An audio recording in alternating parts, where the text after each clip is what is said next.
Park in Green Spring. I'm Elaine Sorensen, and I have Catherine Noble with us. And Catherine, you're going to tell us all about Volunteer Week or month or whatever, and all the volunteers. Tell us.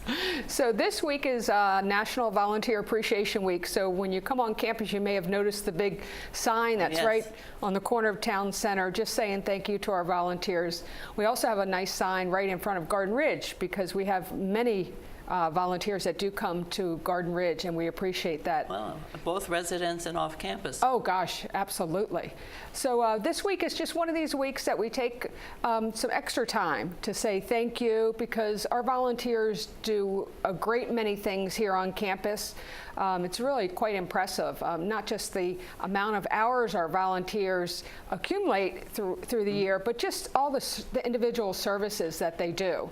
So I'm amazed, things that happen all the time that we don't even know are happening. Yes, yes. So tell us about some of those things. Sure. So this week we're doing a little bit here and there, trying to target different groups, volunteer groups. And this year, actually, it's kind of interesting. We're opening some of these activities up to everyone because, you know, we thought, hey, we have these beautiful spaces here at Green Spring. Why not use them? And maybe someone who isn't an active volunteer might come and meet a friend and say, oh, gee, I didn't know that was even a possibility. I want to sign up and volunteer. Mm-hmm. So some of the things that have already happened. On Monday, we had a guest speaker from George Mason assigned.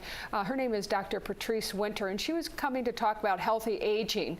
As it happens, I got a call early on Monday, and she sounded horrible. She had a terrible, terrible upper respiratory. Just like all the rest of us. So since we were talking about healthy aging, we definitely want to keep healthy. So we knew that wasn't going, and she felt terrible. She said that she just all weekend she was struggling and really hoping she would be better, but clearly was not. So, you know, what was great is we just kind of punted. We did a plan B. We had already planned to have sort of a little vendor fair with different disciplines set up in front of the Village Square Theater. So we went ahead and we still did that. And all those individuals who did their vendor tables, they came up on stage and they did these. Turned out to be a beautiful presentation. We had rehab services. Karen Hall talked about services, had some great questions. We had a hospice representative, Rachel, who is new here. She's the operations manager for hospice. She came, and it was wonderful for her, to have her, because there were quite a few questions about hospice care and what does it mean, how do we do it, where is the hospice office, and you know, how do we go about that. So that was nice. And we had pastoral ministries, and we had home health. So just everyone really came together. So we kind of did the plan B, and it turned out great. We had quite, you know, a lot of people come to the vendor fair. Obviously, the speaker that we had anticipated wasn't here, but people did come in and listen to the other professionals talk.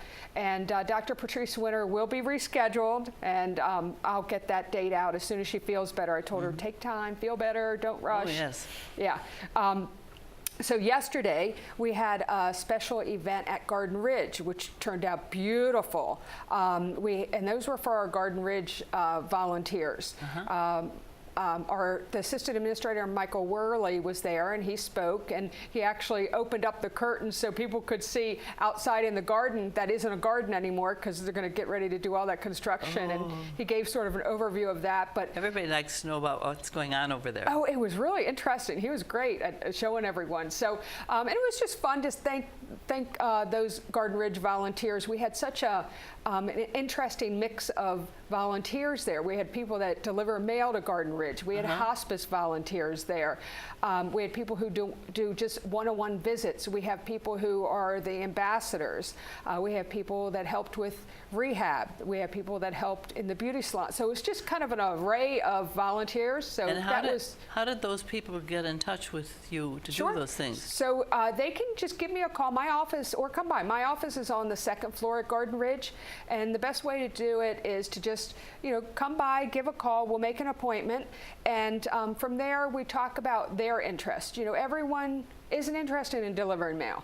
Right. And everyone isn't interested in becoming maybe a hospice volunteer or helping the beauty salon. So it has to be the right fit for the right person. So, and how much time are we talking about? Do you have from 1 hour a month to 100 hours a month? Yeah. I mean, what's the range? That's a good question, and actually that's probably the answer too. It can be as much or as little as each individual likes. Uh-huh.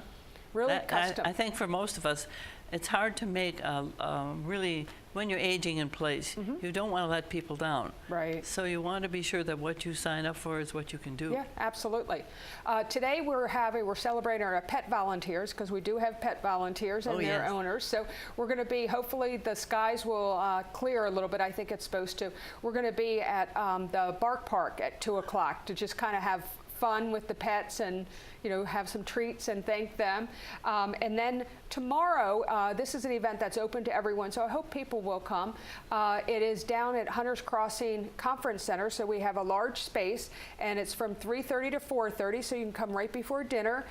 We have Dina Javor, who is an entertainer. She's lovely, great music, and this is a activity that's open to everyone. You don't have to be an existing volunteer. Just come and enjoy, and then maybe you'll leave with saying, there's a nice group of people. I want to volunteer. And that's at what time, where? Sure. It's at Hunters Crossing Conference Center, and it's at 3:30, and that is tomorrow.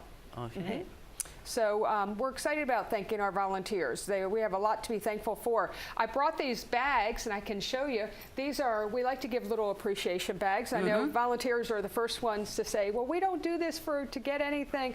Well, this is a nice little gift. Well, that's very practical. We're always carrying things around with us. Yes. And these were picked out, selected by a couple volunteers helped with this, because we want to know what would they like? What do they like? And Mary Sue Garner in particular helped, because she said, the long straps are better for people, get over your shoulder, and the zipper, and it's so interesting. And little pockets. Yes, the pockets. As I give these out, everyone is commenting on exactly those things that she said, so I thank her. So good stuff. Well, we thank you for that. I'm thinking about us, a practical thing rather than, something gets used over and over and over again. Right. So. The trinkets kind of add up on our shelves, so we don't always want those. Okay. So now, what other long-term activities do you have in the future? So, obviously summer's coming. So summer we try to really focus on Garden Ridge. Many of our residents at Garden Ridge want to enjoy the outdoors. And now with the construction, we really will be looking for more volunteers to help residents kind of go on a little walk, get some fresh air, because that area is not going to be accessible. So we're going to use the front areas and maybe just kind of walk around, get some fresh air. So anybody who might be interested in that would be wonderful. Right now, currently, I'm working with about 3 different groups from a local school, and they're helping with memory care. And that's kind of exciting. They're starting up. Oh, it's really exciting. There's one group is focusing on doing a Skype program so that residents can have interaction with their loved ones that maybe aren't, able to visit. Now, do you have a local TV that they can use? I mean, you have to be signed up for these things. How do you work that out? Well, that's the beauty of working with some of these schools. It is amazing what these children know, and and the leadership roles that their teachers give them. So part of this big project, it's called Passion Project. They had to really kind of put things in place. So this individual who's coming to do the Skype, he reached out to some companies, and he's bringing in laptops so that the residents can use. Isn't that wonderful? Oh, yeah. Quite impressive. I should say. Yeah, so we're excited about that. We'll see how that goes. And I have a couple of resident volunteers who are also going to come over and help support that, because once this program ends, this volunteer project ends for this school, this student, we want to be able to continue that on. So this student is actually going to be teaching us, hey, here's what you need, here's how you do it, so that we can keep that program going. That is fantastic, for sure. And anything else in the future that you can think about? Well, I mentioned it. That's one of the groups are doing that. Another group is doing a craft project, doing crafts with residents on memory care. And then the other group is doing their actors. So they will be working with our assisted living residents doing skits and plays, which is kind of fun too. So, and it's always nice to have children in. It's just nice. They are freer with their thoughts and their emotions. Some of us are kind of stuck or restricted or whatever. It's nice to see their energy. That's right. That's right. Do you still take residents on trips to special events? Yes. And So- do volunteers ever participate in that? Yes, they do. So the programming department at Garden Ridge, which is a very active program, they do many, many trips. They go, to lunches, they go to museums, they go shopping. So those are areas that we're always looking for help as well. Clearly, if someone wants to help with that, they really need to be able to, push that wheelchair and yes. kind of walk around. The trips are very tiring, very, very tiring. So sometimes the high school students, that's a good placement for them. Sure. We're always looking for people to help out. And really, someone asked me yesterday, do you have a list of all the things people can volunteer for? And I said, well, I do have a list, but the truth of the matter is, it's really open-ended. It's really what someone wants to do, because we like to have fresh ideas, and we want volunteers to do what they really are passionate about. So Well, I think sometimes though, seeing something prompts you to think of something else. it does, absolutely. So, well, I know though that you and I have one other project that we're working on in terms of volunteers. Do Yes. You want to tell everybody what that is? Sure, absolutely. So, we have many activities here in independent living at using the theater and other areas. So we want, when a lot of people come into these venues, we want to make sure that, first of all, they're safe. Secondly, comfortable, and they enjoy the show. So we have, And sure. So, so safety is paramount for everyone. So this is an initiative that was started many years ago, and we're kind of revamping it. We're really going to start up again. This And is we're where volunteers... Yes, we're going to say we're going back to basics, and we're going to start. It's not going to be all at one time, because it took a long time to devise this program. Sure. And it's going to be as events occur. Based on it's sort of like the need to know. But people will be hearing about this. And you and I are working on one of the upcoming projects, and that is the spring duo of the players. Right. And we're working on, what are we working on? We're working on usher training.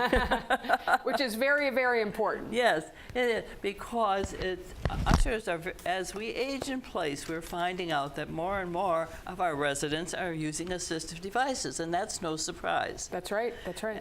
But that means that we have to rethink how we use our facilities. That's right. And it also means that residents have to be considerate of each other. It's a two-way street. And That's it right. involves staff too. Right. And so people are going to be seeing at probably for the first time in a long time, although some staff who are here from the first time that we really launched this still have all of their equipment, all their materials. But people are going to be seeing these little usher signs now that say ESP on them, the Event Safety Program. And that means when we say going back to basics, we're going to be conforming with all of the fire marshal codes and the ADA codes. Right. And some of those are going to be surprising to people who come here in the last year, because we haven't really been that conscientious about it. Right. So- I had someone tell me the other day, and this is something I would like to caution people. We all try to be helpful. That's just in our nature. We try to be helpful. And in doing sometimes we can put ourselves at risk. So one of the things that someone told me is, that they were in the theater and they helped someone park their device. Now, that wasn't their device. So we don't want that to happen, because so many things can go wrong on that. And it comes from a good place. Person's trying to be so helpful. Right. So this is where this program is really, really critical. These are well-trained ushers. And there's a it's whole procedure. And there's even a process that most people don't know about, which is that volunteers do not drive That's other right. people's ESPs, and that's because of the high risk, the insurance questions. And so only if you are an official Green Spring person may you drive the EMVs. Right. So we will be talking about those things as we're going to be doing a lot of our usher training, our sponsor training, our emergency event training again. It's all there. It's not new, except we will be updating it to any of the changes in the codes. But thank you for your help again, because it's a teamwork approach. Yes, yes. It's the staff and the residents need to be involved in all of this. But any last words now about your what you want the residents to do to get in touch with you? Sure. Want to repeat that? Sure. My phone number is 703-923-3154. They can always call me on that line. Or, you know what? Come tomorrow to the big show, the Dina Javor. Just come and have fun. It's at 3:30 in Hunter's Crossing. It's open to everyone. Free entertainment. It's going to be great, and she is absolutely wonderful. I guarantee you will leave feeling great because she's an upbeat musician. She's wonderful. Wow, that and sounds happy good. Volunteer Week to everyone. Thank you so much for coming. Thank you. We now have a roll-in, and we have that, please.